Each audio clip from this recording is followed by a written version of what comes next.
તો હેલો મિત્રો, મારી ચેનલમાં તમારું સ્વાગત છે અને અમે આવી ગયા છીએ પોહરીમાના ડેમે. અને આ પોહરીમાનું ડેમ તમે જોઈ રહ્યા છો, ઠેઠ સુધી ભરાઈ ગયું છે. પણ માવઠાનો કમાલ છે મિત્રો. અને કેમ કે સવારનો સમય છે અને પક્ષીઓ કલબલ બોલી રહ્યા છે અને એક વાતાવરણ શાંતિપ્રિય વાતાવરણ છે.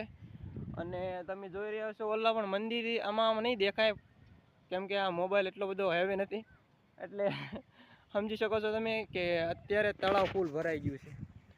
તમે હાસું નહીં માનો, ઠેઠ આમ કંટાળા સુધી, આમ જસપરાની સીમમાં, પાણીયાળીની સીમમાં અને આમ ખદરપરની સીમમાં સુધી ડેમ ભરાઈ ગયું છે. તમને દેખાડું, તમે જુઓ, તમે જોતા રહેજો વિડીયો, જુઓ તમે.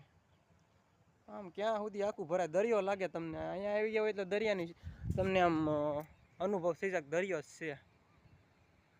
અને ઓલપા દીપડા ને એવું છે, સિંહ ને દીપડા છે, સિંહ છે, શિયાળિયા છે, રોજડા છે.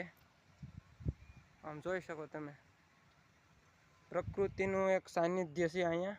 તો જય માતાજી. વિડીયોને લાઈક કરજો અને શેર કરજો.